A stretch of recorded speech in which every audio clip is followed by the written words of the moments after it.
Welcome to the Wealth Creation Podcast. And welcome, it's Dan. Honestly, I've not gone live for like a week, and suddenly I seem to forget how to operate all the software. It's really funny. Anyway, I hope you're well. Today is Tuesday, as it happens. I hope you're well today, and we're going to talk about coaching. And I've had a number of coaches in all aspects of my life, really, including health, for example, helped me lose like 12 kilos in, 10 months or something like that, which is pretty life-changing.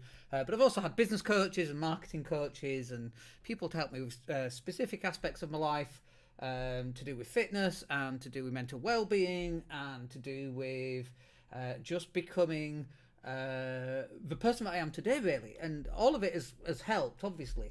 There are so many different ways that you can get help in your business, and this is for me about what's the quickest way to get the solution, and the quickest way to get the solution is to speak to somebody who's already done it effectively and has already grown their business similar to mine, or in a way that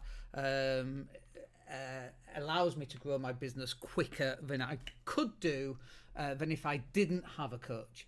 And so in today's session, I want to have a discussion around 4 reasons, really, why getting a coach will drive your business forward quickly. And the first one, just a biggie, is the no hiding or accountability. Like obviously we've got clients, and the number of times they come to me and go, okay, I'm going to do this, I'm going to do this, I'm going to do this.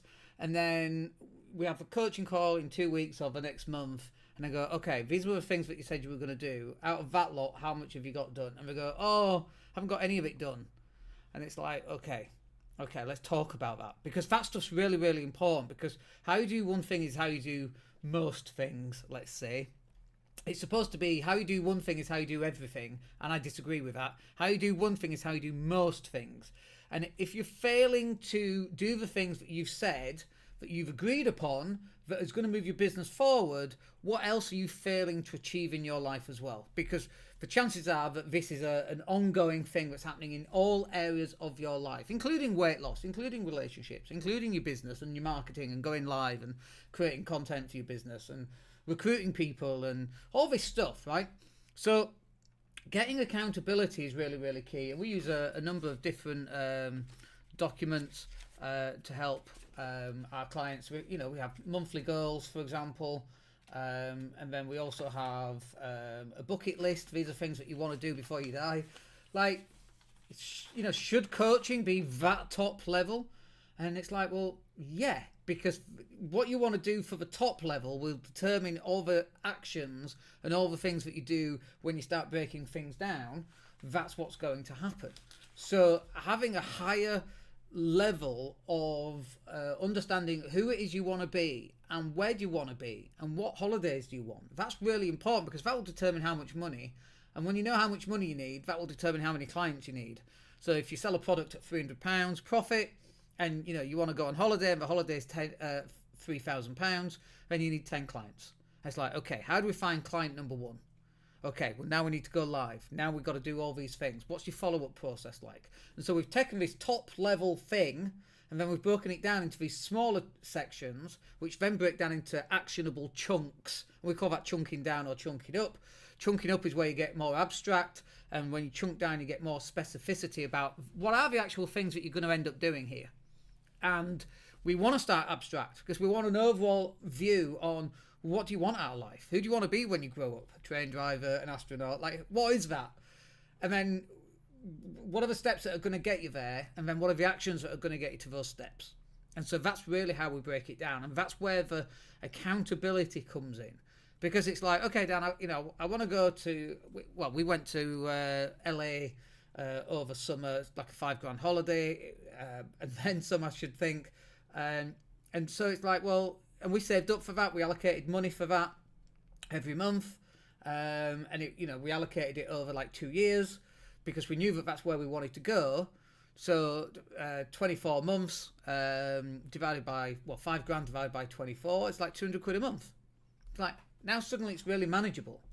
And then it's like, okay, well, where's the money coming from for that £200 a month? Where's the allocation funds coming from? And what's the bank account that's going to go into?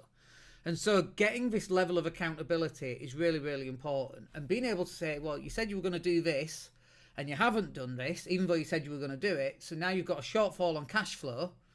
Okay, but you said that you wanted to go on this holiday. What are you going to do to fill the gap on the cash flow? That's the question. And then in another 2 weeks or another month, if they come back the following month and they still haven't done it, well, now you're two months behind. There's no hiding from that. And one of the good things that we're incredibly good at as entrepreneurs is hiding things that we said to ourselves. We're really good at that. We write it down on a piece of paper, and then magically we lose a piece of paper, and we don't get to where we wanted to get to, and then magically it's as though, well, it wasn't really important, I didn't really want that, and it's bullshit. Of course you wanted that, otherwise you wouldn't have said that that's what you wanted in the first place. It's just the fact that you haven't taken the actions means that now you're not getting those results. So we come back to accountability. You said this is what you want, you said you were going to do this, and you haven't done any of that. And sometimes we're nice about it, and sometimes we're not nice about it. Well, how does that make you feel? Well, I feel like a schmuck. Okay, and what do you think your kids think of you? Oh my God, they think I'm a total waste of space. Okay, and how does that make you feel? It makes me feel really sad. So what do you need to do? I need to get cracking. Exactly. What are the steps for you to get cracking? What's the first thing you need to do? What's the next thing you need to do? How many times do you need to go live next week? 5 times, let's say. 3 times, once, whatever that happens to be. It's like, okay, let's record that, and then in 2 weeks we can see how that's been done. And that's where you get ultimate accountability when you get a coach. Now, I don't believe that you should just use a coach for accountability, because I think it's an awful waste of money, quite frankly. It's like having your mum and dad tell you off for not having done something, you know. And I just think that's a waste of money. But every so often, I think you need that kick up the ass. And I know I need a kick up the ass. And the other thing that we're really good at as entrepreneurs is that when nobody's looking and we're not doing the work, it doesn't matter. But as soon as somebody's looking at the fact that we're not doing the work, now it starts to matter. And so actually we need to start working, because we don't want to look like an idiot, like we're full of all these ideas, and when it comes down to it, we can't actually action any of them. And just having a third person look at what you're doing will improve the way that you do that. So for example, with weight loss, we know this. With weight loss, let me just check. Yeah, we are live, aren't we? I better just double check. With weight loss, for example, if you just record, if you take a picture of all the food that you're eating and just upload it to Facebook, you will lose weight, right? Because as long as you have a commitment to actually record everything that you eat, yeah, we are live, I just wanted to check. As long as you have that commitment for everything that you want to eat, and you actually take a picture and upload it to Facebook, because people are looking at what you're eating, you can start to eat better. And it's the same on MyFitnessPal, which is on looking for my mobile phone. So download MyFitnessPal, start recording all of your calories, and the simple act of recording what you've eaten will help you lose weight, because you're probably eating more than you think you are.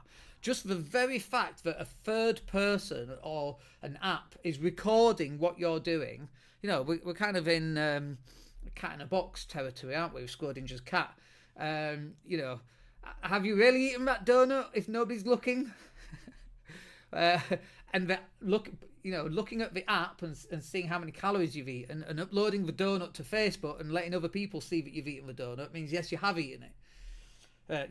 The point of looking at, collapsing the wave function. Anyway, let's not go down quantum physics. But just the fact that you're recording this stuff and you're getting some level of accountability is awesome. And that's where you can get extra accountability through the use of a coach. But as I say, I don't think that's the best use of your coaching money if it's just for accountability. But as I say, every so often, man, you need a kick up the ass. I know I need a kick up the ass. And so that's why we have coaches and things. So the next thing then, the next reason why getting a coach will drive you forward, your business forward quickly, is instant knowledge. The number of times I see someone doing something, and I'm like, what are you doing that for? And they're going, well, I don't know how else to do it. I'll give you an example. When we make payments, some of our freelancers are not VAT registered. We don't use a whole amount of freelancers, but every so often we have to. And they're not VAT registered. And when I put them into Xero has changed them to being VAT registered, and I have to go and unregister them because they're not registered, and it messes up all our VAT payments and things. And I keep getting told off by my accountant. So this weekend I spent some time going through the whole year's worth and just changing these back. And I was doing it line by line by line. And I spoke to the accountant, and then she's like, no, you don't have to do it like that. You can just do this one thing and it will do all of them. It would have saved me like 3 hours. But because I didn't know that, I didn't have the instant knowledge that would have solved that problem very, very quickly. And that's really what coaching is. Like a mentor is somebody who's already gone through what you're wanting to go through. We just had a chat with a guy, and he wants to get going in property, but also wants some digital marketing. Well, weirdly, we do both of those things and have done those things for, 26 years as a property investor and a sourcer and a developer, and the last 10 years in digital marketing. So we've gone through all of that. So we actually know it inside out and back to front. We know all the pitfalls. Being a landlord, for example, no, don't do that. Do it like this. This will streamline the process. So you get this instant knowledge, and that's what most people are lacking. They need this instant knowledge to streamline the activities that they're doing, and that will help them get results faster. Can they still get results without having that knowledge? Yes, of course they can, but they have to go through this process of learning. And the process of learning can be anything from a week to a year or 10 years, right? And it's like, well, why do that? If you don't know anything about nutrition and you book yourself a nutrition coach and they're going to help you understand nutrition and these ideas that you have about nutrition, which are completely wrong, they're going to help you reorganize what you think about nutrition so that actually it's correct. And just giving a person this one snippet of information can literally be life-changing. And the analogy that I always use is a really funny one. So there's a guy and he's very, very drunk and he's at the bottom of an escalator and he's trying to walk up this escalator. But the problem is the escalator's coming down. And so he's on it and he's doing all the work and he's climbing up this escalator, but next to the escalator is the one that goes up, and he's on the one that's going down, so he's getting nowhere. And then some kind person comes and just kind of points him in the right direction, and as soon as he gets on the escalator going up, he gets to the top to where he wanted to go. That, for me, is a perfect analogy for what happens with the coaching. Because that one tiny little bit of knowledge, which is so obvious to everybody else, but wasn't to this guy, he was doing all the work, and he was, trying to get to the top, trying to get to where he wanted to do, he was putting in all the effort, but he wasn't getting there. Just this one tiny bit of advice, no, move 2 feet to the left, and he got to the top in seconds. And so I find it funny, this poor dude, he was absolutely off his face. He was so drunk. There's a video on YouTube, I'm sure you can find it. But that little bit of knowledge just enabled him to get to where he was going. And for me, that works so well as an analogy for what most people are doing in their business. And if they just move 2 feet to the left, they get on the escalator to get them to where they wanted to go as well. But they don't, because they're stubborn and they go, oh no, I know everything. And one of the keys to wisdom is knowing that no matter how much you know, there's always more to learn. And we call this Dunning-Kruger, don't we? Where a person who knows a little bit thinks they knows it all, and the person who knows a lot understands they just understand a small portion of what the whole thing is. Whereas a person who's got a little bit of information, they think they're an expert and know it all, right? Like me at CrossFit. I think I know it all. I haven't got a bloody clue. When you then compare yourself to people who are competing on CrossFit games, their knowledge is much more superior, and they acknowledge that they don't know more. And so this little bit of knowledge is really, really important. You can get that from getting the right coach. And then the next bit here as to why getting a coach will help you drive your business forward quicker is what I call process leaps. And so a process is something in your business. So it's like, what's your sales process? And they'll go, I haven't got one. And it's like, okay, well, let's create one. Let's get pen to paper. Let's write down a sales process. What should that look like? And so I'll give you an example of a sales process. You put content out on social media, such as this. You create shorts from that piece of social media, like we're going to with this. And then we take that and we schedule all of that out onto social media for the next 2 weeks. Then we drive traffic from that social media back to our website, and then the person on the website will either book in a strategy call or they'll buy something. But then we get them on a strategy call, and then we, for the next 15 or 20 minutes, we'll go through where they are, where they want to get to, and what the gap looks like. And we call this bridging the gap. And then at the end of that, we'll make them an offer. That is our sales process. Most small businesses haven't got a sales process. I'll give you an example. My mum and dad were wedding photographers. They're both still alive. Dad's 84, I think. Mum's 82. And they were wedding photographers. And when my dad answered the phone, he would close business differently than when my mum answered the phone to talk to a customer. She would close it a different way. And I'm like, why are you not just working out who's got the best closing method to close the sale and writing that down, and you both should do the same closing, because then you'll both get the same results as a percentage. You know, so if you get 100 phone calls and you're closing 50 versus you're getting 100 phone calls and you're closing 33. Big difference over a long period of time, 50 years in business for God's sake. Massive, right? It's like, this is the process leap. What part of your business hasn't been processed yet? Hasn't got a process. Like when we take on a new digital marketing client, for example, where we actually done for you digital marketing, it's like, okay, we need you to go live, and they just wouldn't go live. It was just really difficult getting them to go live. They felt uncomfortable. Not everybody can do this face to camera stuff like I'm doing right now, and it took me a while to learn how to do it as well. But new clients can't do it at all, right? Some can, but most can't. So it's like we had to develop a process where we hired an interviewer who now interviews our clients, and then out of that 45-minute interview, we end up with a whole bunch of content. We call it the 90-10 rule, where the client does the 10%. Heck, they don't even do 10% these days. We do 5% because our interviewer does the other 5%. We get all the content, and then we do the other 90%. That right there is a process that we've created for getting content out of our clients, which is usually like getting blood out of a stone. And that's a process leap. We didn't have it before. We created a process and we've moved forward. So now when we have a coaching client and they want to do more content, here's the process. That's it. It's all written down. This is what it looks like from A to B. Very, very simple for people to then incorporate into their business. And so we call that a process leap. And another example of a process leap is for sales. What does that look like? What questions are you asking? What questions have you asked that have worked well, and what questions have you asked that don't work well? Let's get rid of those and let's replace those with other questions that can move a person to making a yes or no decision based on the sale. Like, what is that? And that process should be written down in your business. And most businesses don't have any processes at all.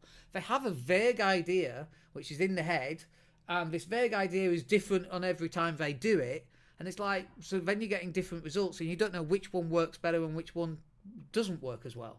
And so you should be testing this sales process. We're going to run it like this for the next 10 customers. And after those 10 customers, we're going to make a change and we're going to run it like this. And then we're going to look at what's the conversion rate, 50% or 33%. And then we're going to go back to the other one or whichever one works better. That's the process leap. And most businesses don't ever go down and do any of that process because it's just this vague fuzziness in their brain because they haven't got time to do it, or at least they think they haven't got time to do it. And actually, if they did have time to do it, they would have a better conversion process. And a better conversion rate means they have to work less, they close more clients, they can put the prices up, makes life easier. And they never get to that point. And then just finally on this, we know through the long-term coaching clients that we have, and we've had coaching clients, for the last few years, the same ones over and over again. And our coaching turns around from accountability and instant knowledge and process leaps into more of a sounding board. Dan, I've got this idea and I'm thinking about doing this. And then it's like, okay, well, let's break that down into easily actionable steps.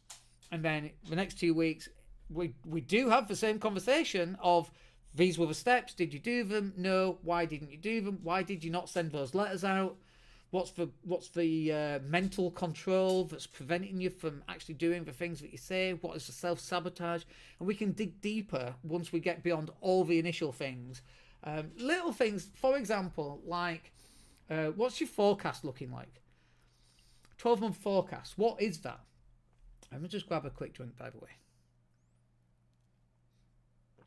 Because a lot of businesses do not have a 12-month forecast.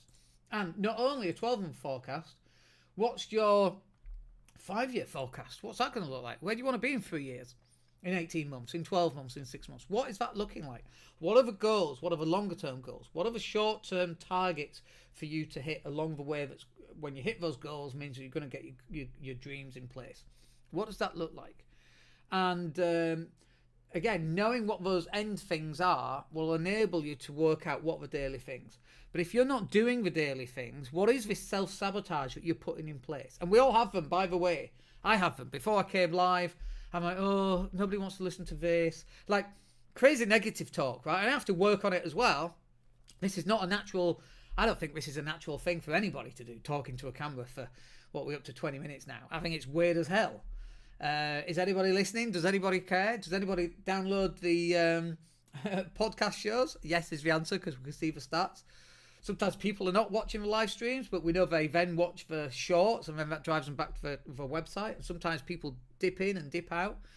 So we all have these self-sabotaging thought processes that go through our mind, and so we're able to dig deep. And this sounding board is really useful because we've got the digital marketing agency, and they might go, Dan, I think I'm going to do this. And we go, no, don't do that. We've got this other client who tried that, didn't work, but they did it like this instead, and then that worked. Like, that can quickly, what's the word? Escalate. It can quickly get you to where you want to faster than if we didn't have that conversation. And that sounding board is so useful in order to help you do that. And the other reason why a sounding board is so useful is it is so lonely. You're at the top of this pyramid and you got on your way up and you're the boss and you've got 5 staff. Who the hell do you talk about all the stuff that's going on in your life? You can't talk about it with the other team. If cash flow is an issue, you can't talk about that with your other team. Where do you go? Who do you talk to about that? What is the sounding board? And usually it's your partner, and they're not interested. They don't care, really. And sometimes they do, or they say they do, but you really, you're just getting lip service. Oh, yes, that's nice, dear. And so where do you go to get that help and to get that support and to get a different way of looking at things and to play devil's advocate as well? Just to kind of shove it back your way and go, well, are you actually looking at the problem properly? Because you've just seen it from one angle. Let's change the angle that you're looking at this problem, because you think this is a problem and I think this is an opportunity. So how do we transition that from a problem to an opportunity? And that sounding board process gets a lot of results as well. Anyway, I hope you found that useful. We're always here to help. We've got a special offer on at the moment, so you can take a look at that down below. And other than that, have a great week, and we'll speak to you soon. Take care. Hey, it's Dan here. Thank you for listening. Really appreciate each and every one of you. Please click like.